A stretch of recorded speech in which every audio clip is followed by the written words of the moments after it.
e gostava de, nesta manhã, vos falar no seguimento do tema principal que eu tenho falado aqui. Temos falado nos últimos meses, se calhar anos, de alguns cooperadores do apóstolo Paulo.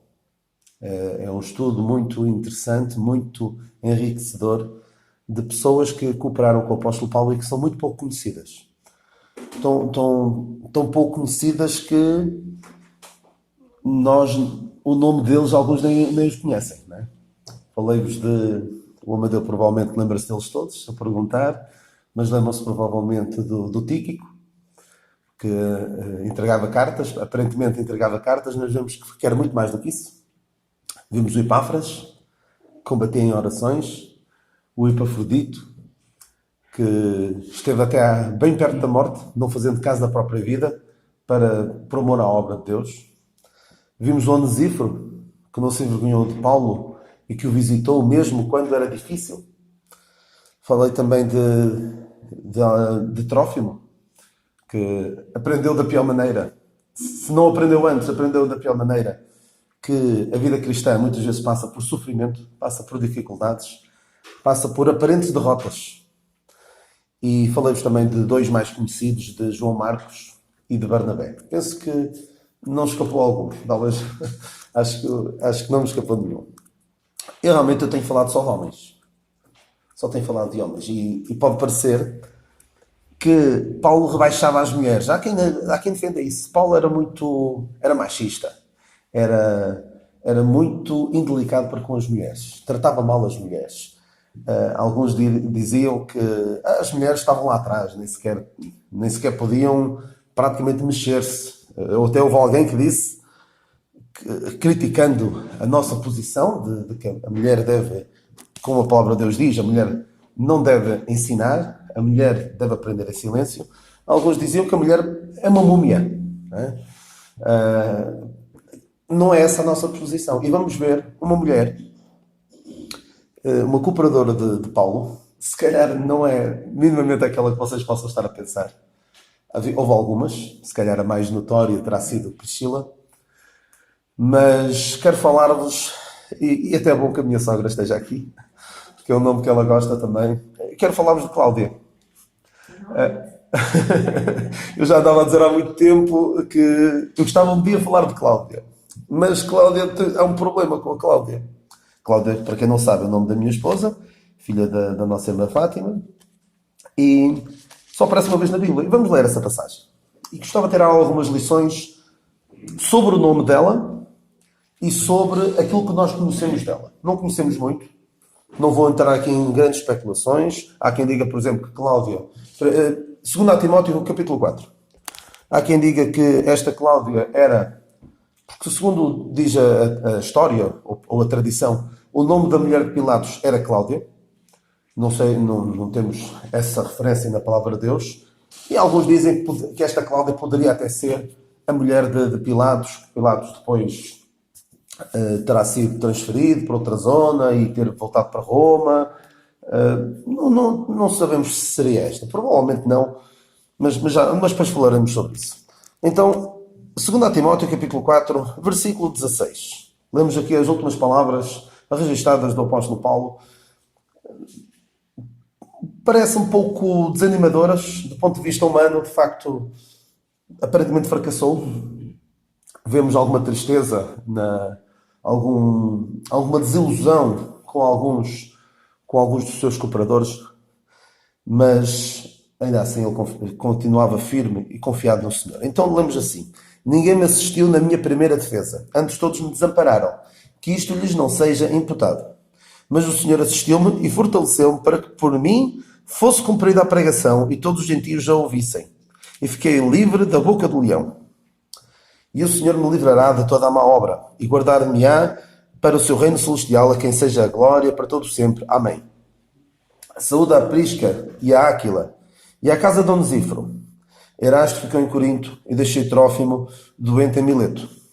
Procura vir antes do inverno. Eubulo, e Pudens, e Lino, e Cláudia, e todos os irmãos te saúdam. O Senhor Jesus Cristo seja com o teu espírito. A graça seja convosco. Amém.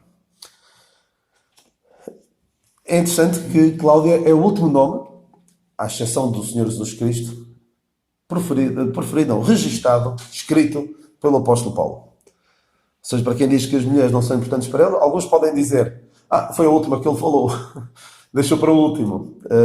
Mas o último nome, à exceção do Senhor Jesus Cristo, claro que o Senhor Jesus Cristo estava de facto com ele, o Senhor me assistiu, né? O Senhor assistiu-me e fortaleceu-me. Além dele, Cláudia estava por perto. O que é certo é que estava por perto. Já lá iremos. Então é o último nome mencionado, à exceção do Senhor Jesus Cristo, mencionado pelo apóstolo Paulo. Cláudia é um nome que não é judaico. Não dá a entender que fosse uma pessoa até que viesse de um lar cristão. Porque o nome Cláudia vem de Cláudio, do imperador Cláudio, que era coxo. Era coxo, era gago, tinha várias limitações físicas. E era um nome, por vezes, dado a pessoas do estatuto nobre. Era um nome, normalmente, de pessoas da classe alta. E significa, de facto, o nome Cláudia, significa manca ou aleijada. Provavelmente, quem dá o nome Cláudia ou Cláudio a um filho não está a pensar que significa. Muitas vezes as pessoas dão nomes sem saber sequer do que estão. O que é que significa o nome, ou até que personagem bíblica é. Por exemplo, tenho um primo chamado Saul, que não é assim um nome muito. É um nome bíblico, mas quem conhece a história bíblica provavelmente pensaria duas vezes antes de estar o nome Saul. O nosso irmão Amadeu tem uma sobrinha chamada Dalila, também não é assim um nome muito. Não tem uma. Não apesar de ser um nome que nós podemos dizer que é bonito, é bíblico, não é de uma personagem bíblica que nós admiremos, e já ouvi falar de alguém que deu o nome Jezabel. Isso aí já nem. Não lembra mesmo a ninguém. Mas quando alguém dá um nome Cláudio, não está a pensar no significado que está por detrás. Mas o nome de facto significa coxa ou aleijada, aquela que manca. Vocês provavelmente conhecerão a expressão o verbo português claudicar. O que é que significa claudicar? Vacilar.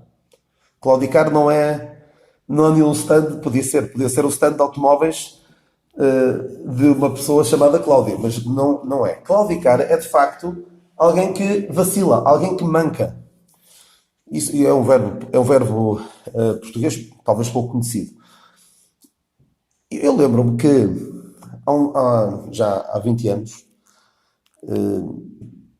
sim, há 20 anos, ainda não namorava com a Cláudia. Ofereci-lhe um quadro com o nome, daqueles quadros bonitos que se vendiam em alguns sítios, com uma moldura e com o nome e o significado, características das pessoas que têm esse nome. São coisas bonitas para vender e para oferecer. E então lá dizia Cláudia, que vem do latim, delicada. Claro que é muito mais bonito ver o que o nome significa delicada do que manca. Se eu oferecesse aquilo à Cláudia, a dizer Cláudia significa manca, não ia achar assim muito, muito interessante, muito bonito, e há esta tendência, muitas vezes, e esta é a primeira lição que eu quero tirar, do nome Cláudia e do atenuar das falhas. Cuidado com o perigo de aligeirar as nossas falhas. Por exemplo, às vezes uma pessoa é extremamente mal educada, rude, e o que é que se diz? Uma pessoa que quer defender diz, ele tem uma personalidade forte. Um aluno não quer fazer nada na escola, não dá nada para a escola, diz, ele é um bocado distraído. Tenta-se, nós, em relação a nós mesmos, muitas vezes, em relação àqueles de quem nós gostamos, temos a tendência a atenuar as suas falhas. Por vezes até a desvalorizar os seus pecados. Muito cuidado com suavizar as falhas, com suavizar o pecado. A Bíblia não está aqui para suavizar o pecado. Mesmo o Senhor Jesus Cristo não está aqui para atenuar a gravidade do pecado. Por vezes há aquela ideia que o Senhor Jesus Cristo veio e veio dar uma visão mais não tão rigorosa da lei, não é? Mas vocês sabem, algumas passagens é que o Senhor Jesus Cristo diz. A lei diz, não é? A lei diz sobre o adultério, não é? Mas eu digo, qualquer homem que olhar para uma mulher e a cobiçar, está a adulterar. Ou seja, o Senhor Jesus Cristo até veio mostrar uma visão ainda mais rigorosa da lei. Por isso, muito cuidado com aligerar as nossas falhas, aligerar os nossos pecados. E por vezes, na exposição do Evangelho, aligeira-se a gravidade do pecado. Alguns que nem usam a palavra pecado. Falam em falhas, falam em dificuldades, lutas. É chamar pecado. A Bíblia chama pecado aquilo que é pecado. E nós devemos chamar pecado aquilo que é pecado. Não é perante uma pessoa que é coxa, dizer, ela tem algumas limitações. E hoje em dia, no politicamente correto, já não se pode chamar o que se chamava antigamente a certas situações. Já não se pode chamar pecado o que era pecado, já não se pode chamar as coisas pelos nomes que a Bíblia chama. Até há uma Bíblia que alguns conhecerão, traduzida pelo Frederico Lourenço, um estudioso do grego, em que, segundo apurei, não aparece a palavra pecado. E vem depois com a ideia que pecado é uma construção da religião e não sei o quê. Usam outras palavras para pecado. Mas pecado é tudo aquilo que não satisfaz os padrões de exigência de Deus. Tudo aquilo que ofende a santidade de Deus. Portanto, primeira lição, cuidado com o desvalorizar o pecado.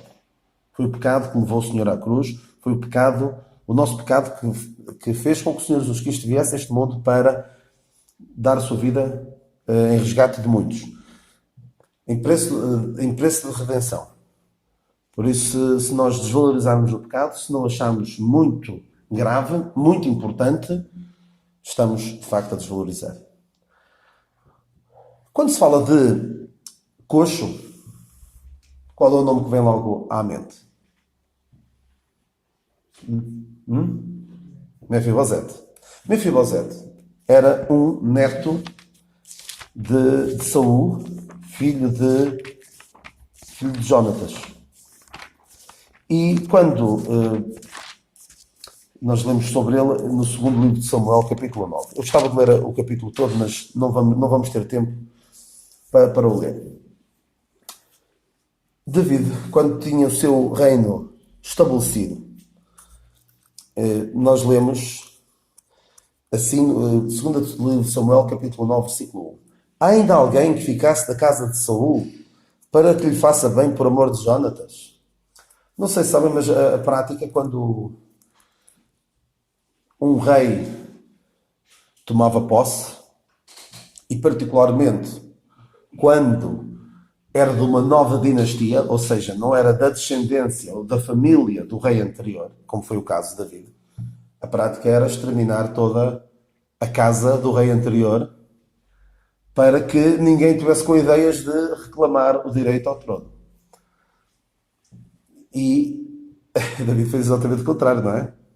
O que merecia, do ponto de vista da lógica, da segurança do reino, era exterminar a casa de Saul. Então, eu poderia dizer, há ainda alguém que ficasse da casa de Saul para que o extermine? Não foi isso. É para que lhe faça bem. E Deus, de facto, tem esta atitude para connosco. O Senhor quer fazer-nos bem. Nós merecíamos a condenação, merecíamos a condenação do inferno, mas o Senhor quer sempre. O Senhor tem esta atitude. Há alguém para que lhe faça bem. E o Yovonser disse que ainda há. E ainda há um filho de Jonatas, aleijado de ambos os pés.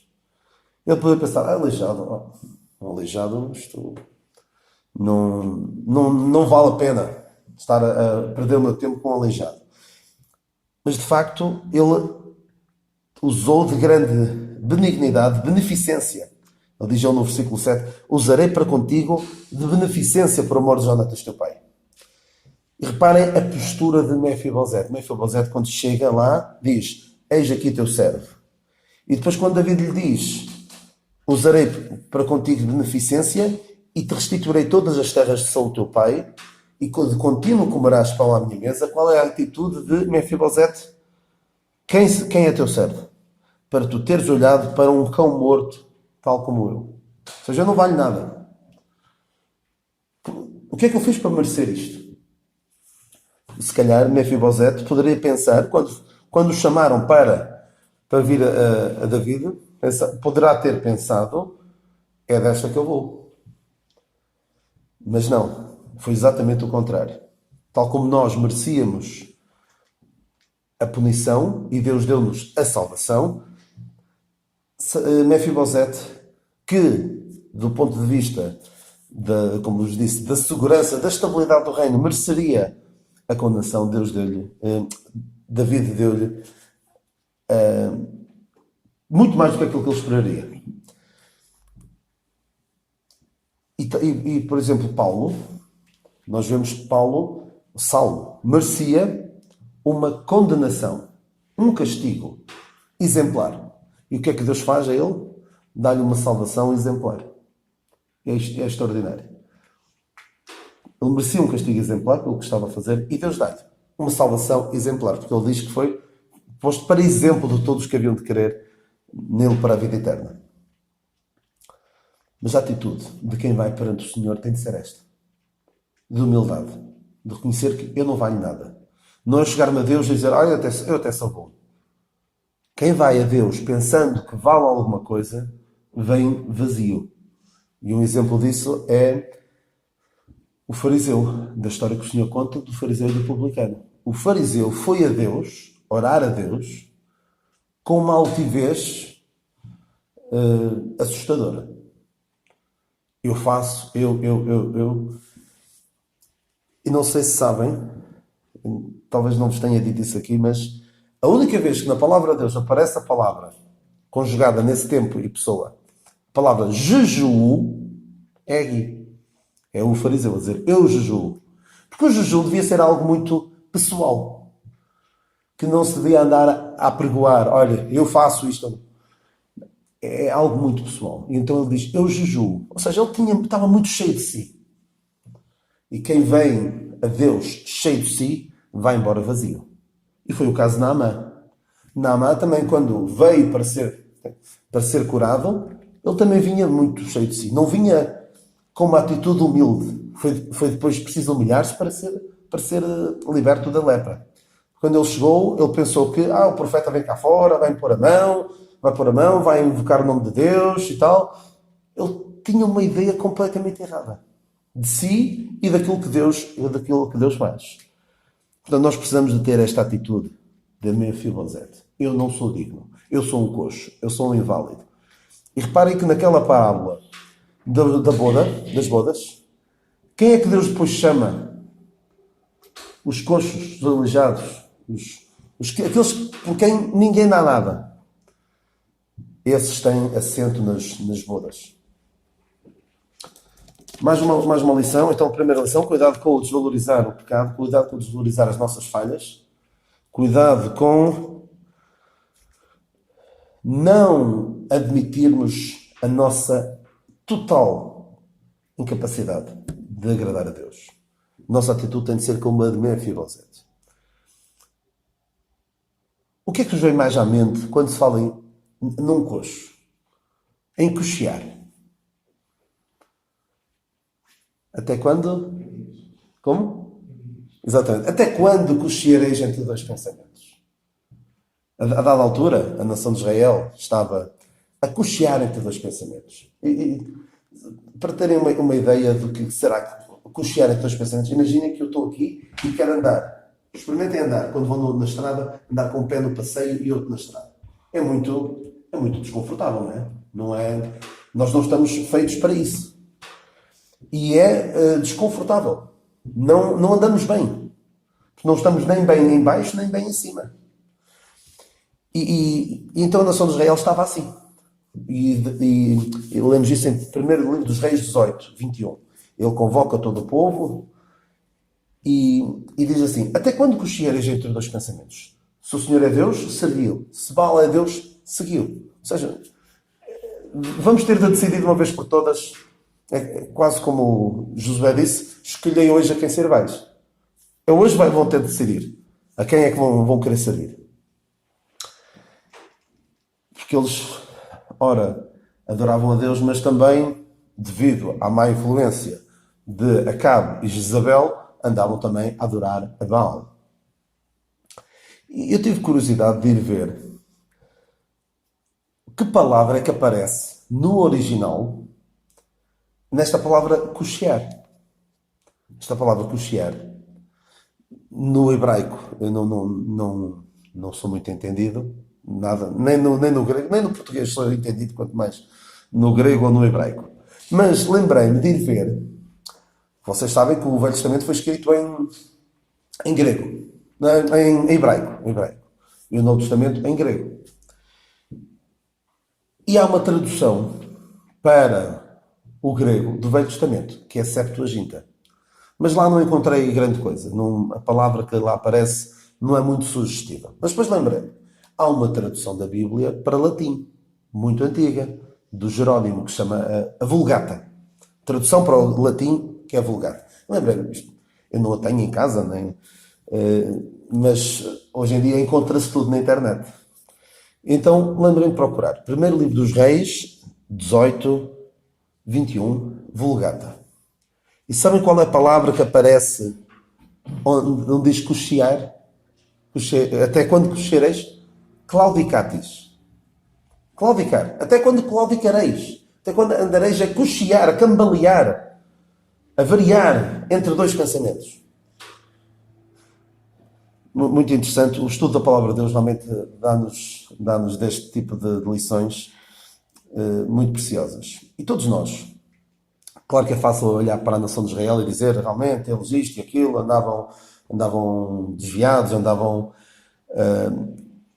a ser hipócritas, adorando a Deus ao fim de semana, ao sábado, e depois o resto da semana andavam a seguir a Baal. Mas todos nós podemos, em maior ou menor medida, cochear entre dois pensamentos. Se nós vivermos vidas hipócritas, que não tem outro nome, em que à semana vivemos de uma maneira, como se Deus não existisse, como se não fôssemos crentes, colocando o cristianismo na gaveta, por assim dizer, durante uns dias, e depois ao domingo vamos lá, e oramos, e estamos a ouvir a palavra de Deus, até podemos falar da palavra de Deus, mas o resto da semana é como se nada disto nos dissesse nada. Isso é cochear entre dois pensamentos. Claro que há formas mais graves, mais notórias de cochear entre dois pensamentos.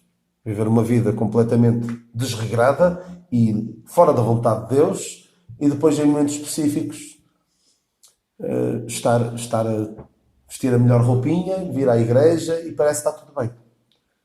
E se os nossos filhos ou aqueles que estão à nossa volta veem isto, percebem, isto é hipocrisia. Não vale a pena. Se isto é o cristianismo, se aquilo que os meus pais estão a ensinar, estão a viver, é o cristianismo, eu não quero. Infelizmente, muitos acabam por se afastar devido aos maus exemplos daqueles que estão à sua volta. Então, cochear entre dois pensamentos é muito mais subtil, todos nós podemos incorrer nisso, e não é necessariamente andar a adorar a Deus e a Baal. Andar com um pé no mundo e outro na igreja, como se costuma dizer. Muito cuidado. Então, quem era Cláudia? Cláudia, já disse, seria a mulher de Pilatos? Talvez. Seria da casa de César? Provavelmente. Seria uma pessoa nobre. Porque o apóstolo Paulo aos Filipenses diz: todos os santos vos saúdam, especialmente os da casa de César. Ou seja, Paulo, quando estava preso, ele tinha ali alguns da casa de César que o conheciam e que eram crentes. Porquê? Porque Paulo diz até que as minhas prisões foram conhecidas em todos os lugares e entre a guarda pretoriana. Ou seja, havia pessoas ali no círculo de César, mais próximo do imperador, que eram crentes. Esta Cláudia poderia ser uma delas. Poderia ser alguém que, devido aos conhecimentos que tinha, conseguir fazer chegar a Paulo algo que o ajudasse, comida, roupa, algum conforto. Não sabemos de que forma é que ele terá confortado. Mas numa altura em que, como eu disse no início, há aqui um certo desalento de Paulo, uma certa desilusão com as pessoas. Nós lemos: Demas me desamparou, procura vir ter comigo depressa, porque Demas me desamparou, amando do presente século, só Lucas está comigo, deixei Trófimo doente a Mileto, ninguém me associou na primeira defesa. E, de facto, Paulo está sozinho. E numa altura em que Paulo está sozinho, ninguém está com ele, a não ser, fisicamente, a não ser Lucas, havia algumas pessoas que estavam com ele, noutro sentido. No sentido em que estava a dar-lhe apoio. Para estas pessoas, Eubulo, Pudens, Lino e Cláudia, estarem a enviar saudações, já tinham contacto com Paulo. Estavam com Paulo. Não fisicamente, mas Paulo sabia que podia contar com eles. E que se calhar daquelas pessoas que colocavam o seu bem-estar físico em risco para estar perto de Paulo. Ou seja, na altura em que era difícil estar com Paulo, Onesíforo foi um dos que procurou estar com Paulo, como já vimos noutra ocasião, havia alguém que estava com ele, não fisicamente. E uma delas era uma mulher. E creio que Paulo está a usar também esta mulher para estimular Timóteo. Porque Timóteo era um pouco proativo. Era mais de se deixar ficar. Então, Paulo tem de o incentivar, desperta o dom que há em ti, ninguém te despreza, por aí fora. E ele usa também esta mulher. Ele usa Onesíforo, não é? Usa Onesíforo dizendo que Onesíforo não se envergonhou das minhas prisões. Diz também, não tem vergonhas das minhas prisões. E ele usa também esta mulher. Timóteo, faz-te homem. É um pouco essa atitude de Paulo. Faz-te homem. Até uma mulher está aqui comigo. Até uma mulher, que normalmente são na cultura em que eles se inseriam, as mulheres eram muito desvalorizadas, mas estava ali uma mulher. Estava com Paulo no fim. Ou seja, a vida cristã, a luta na vida cristã, não é só para os homens. É também para as mulheres. Por vezes dá-se demasiado foco naquilo que as mulheres não podem fazer. As mulheres não podem isto, as mulheres podem fazer tanta coisa. Entre elas, este apoio, esta ajuda, este conforto que dava ao apóstolo Paulo nos últimos dias da sua vida, estava ali Cláudia. Esta Cláudia é pouco conhecida, tal como Onesíforo era pouco conhecido. Só lemos aqui nesta passagem que lemos há pouco e no início da epístola. Muito pouco conhecidas estas pessoas. Alguns, se perguntassem onde é que está Cláudia na Bíblia, provavelmente alguns diriam que não está ou não saberiam. Mas numa altura em que todos tinham abandonado Paulo, todos seguiram a sua vida, muitos deles perceberam ou pensavam que isto do ministério do apóstolo Paulo acabou. Vou orientar a minha vida, seguir a minha vida, tratar dos meus negócios, porque isto acabou. Mas Cláudia estava ali. E apesar de nós não... Como eu tenho dito algumas vezes, se tivéssemos de fazer uma lista de 100 personagens bíblicas, dificilmente Cláudia apareceria. Eu provavelmente colocava, porque sei que é bíblico, mas pessoas que nós nos lembremos delas mesmo. Saibamos o que elas fizeram. Provavelmente Cláudia não apareceria. Muito dificilmente apareceria Onesíforo. Eu provavelmente colocaria. Eu provavelmente começava por Flegonte, Pátrobas e esses nomes assim mais esquisitos, só para ser diferente. E provavelmente colocaria Onesíforo. Mas a esmagadora maioria das pessoas, se calhar se eu pedisse a todos vocês para fazer uma lista de 100 personagens bíblicas que vocês conheçam da palavra de Deus, se calhar o nome Onesíforo não apareceria. Se calhar o nome Cláudia apareceria uma ou duas vezes. Mas naqueles momentos finais de Paulo, quando o machado do carrasco estava a levantar para cortar a cabeça, segundo queremos, o nome Cláudia certamente lhe era muito querido. O nome Onesíforo certamente lhe era muito querido. E o meu desejo também é, no final da minha carreira, poder também dizer, ter este ânimo, este consolo, este conforto de ter a Cláudia comigo. De ter alguém que provavelmente não vai ficar para a história em termos de grande projeção no meio dos crentes. Mas que naquele momento em que alguém precisa de conforto, de consolo, de uma palavra amiga, ali estava ela.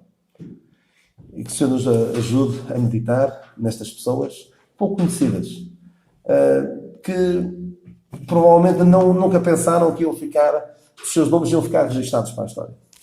Mas esta mulher simples, delicada, provavelmente delicada, mas que o Senhor nos ajude a sermos Cláudias, as nossas irmãs, a sermos onesíforos, os homens, pessoas que não se envergonham de Paulo, não se envergonham da obra de Deus. Quando é difícil, porque assim, quando é fácil, quando tudo corre bem, é fácil identificarmos com Cristo. Nós vemos quando o Senhor andou aqui neste mundo e o ministério dele era muito popular, milhares de pessoas o seguiam. Mas quando chegou a hora mais difícil, ninguém estava com ele. Só o Senhor. Só o Pai estava com ele. E na hora em que ele derramou o seu sangue por nós, nem o Pai estava com ele. Portanto, quando tudo corre bem, é fácil estarmos. É fácil sermos mais um na multidão. Mas quando ninguém se atrevia sequer a estar perto de Paulo, ali estava a Cláudia. E é deste tipo de pessoas que nós precisamos na obra de Deus. Pessoas que nos momentos bons estão lá e nos momentos maus podemos ter a certeza que continuam lá. Que o Senhor nos abençoe e nos ajude com estas lições.